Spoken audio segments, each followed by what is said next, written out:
Hello, Boxing World. Welcome to Boxing Block Center.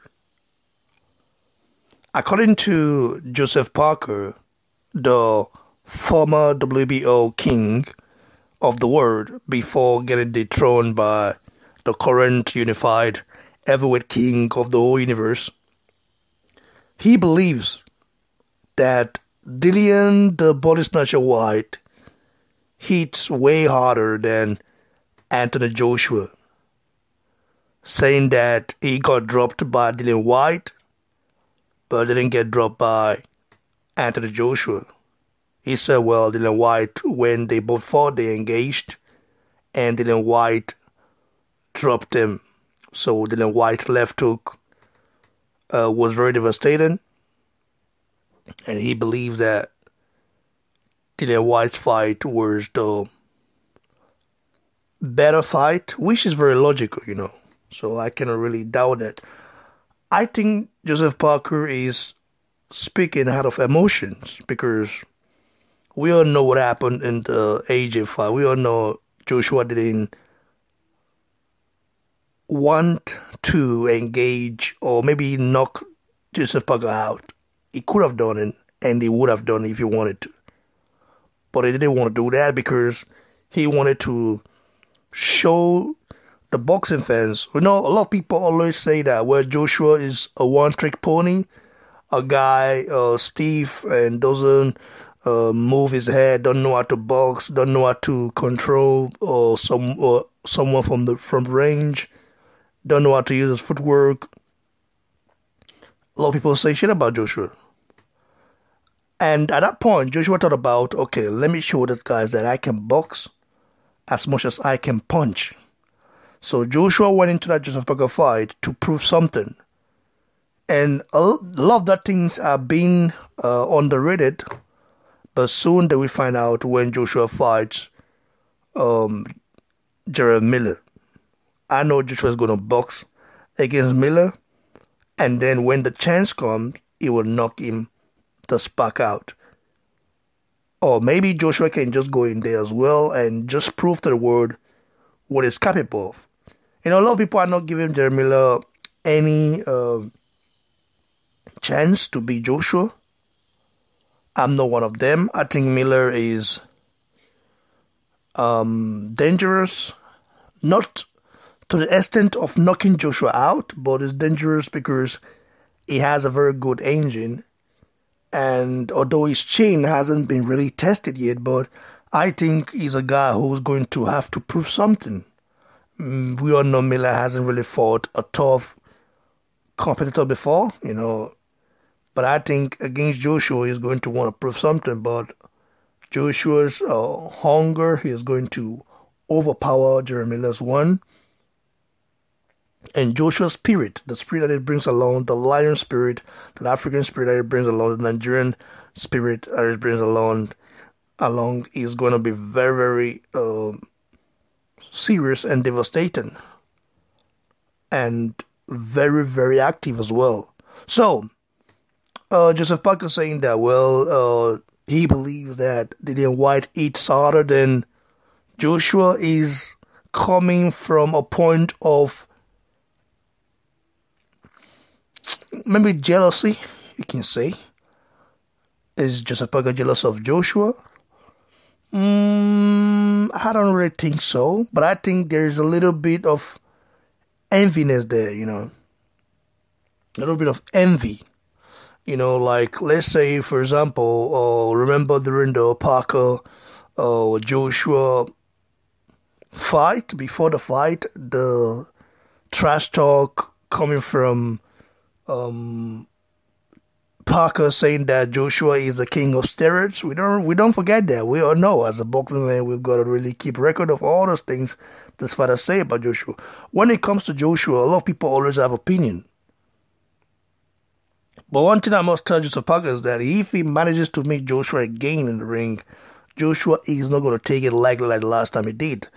The reason why Joshua boxed against Parker was because he wanted to prove to the boxing world, to his doubters, that he can box as much as he can punch.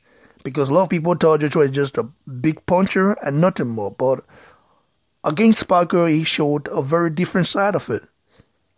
You know, just looking at the Povetkin fight, you can also tell that he did not. He did basically the same, but changed to southpaw at some point, and also with more, aggressiveness or so. So against Parker, he took it very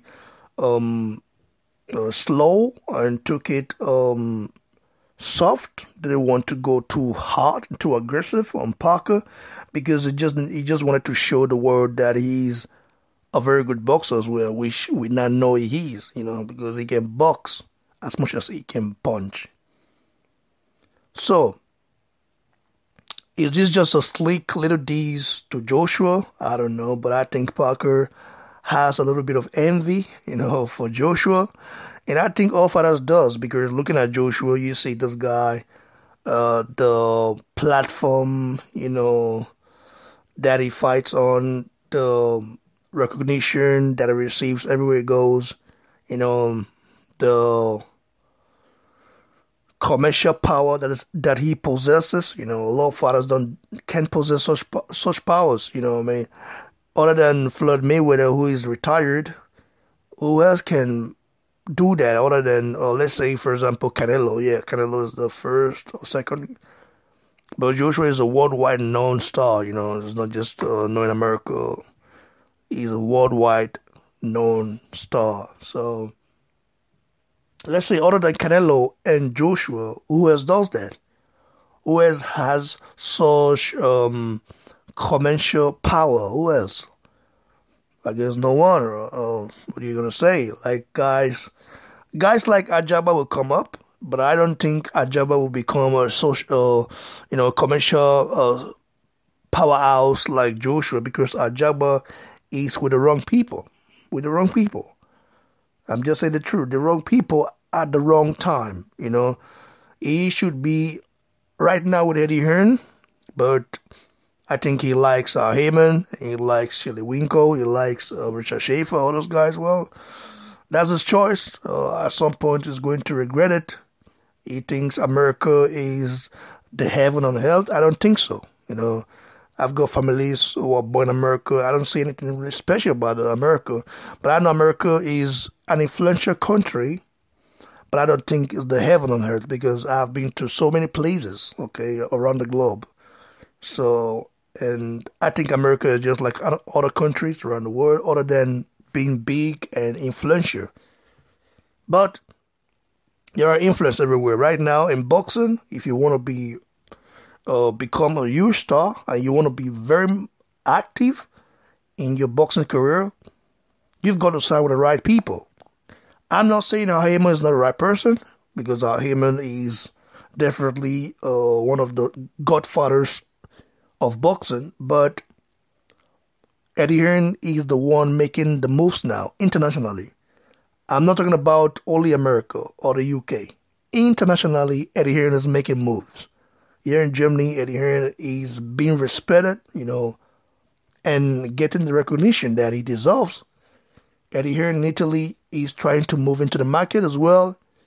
Eddie Hearn moving to Canada soon, Matchroom. So, Eddie Hearn, in my opinion, is killing the game right now, whether you like him or not. But anyway, let's hear from you guys. Joseph Parker saying that Dillian Whyte hits harder than Joshua. Is that a form of jealousy, or is he just telling the truth? In my opinion, Joshua is the hardest hitter in the heavyweight division. He throws the more combination. You might say, well, Joshua is not a one knockout punch guy, but believe me, he is. He just doesn't want to rush things like Water does, because he's a guy that like to work you out first before he explodes on you. Water, on the other hand, in my opinion, he's also a very, very monstrous hitter as well. But Joshua is harder, in my opinion. But you might say I'm wrong, you might say I'm right. Just debate. You guys can give your thoughts. Everybody has their own opinion. But I don't think, and I don't believe White's Whyte hits harder than Joshua. I believe Whyte is a very heavy hitter, especially with his left hook, but he does not, hit harder than the unified heavyweight king of the universe, guys. Cheers, everyone.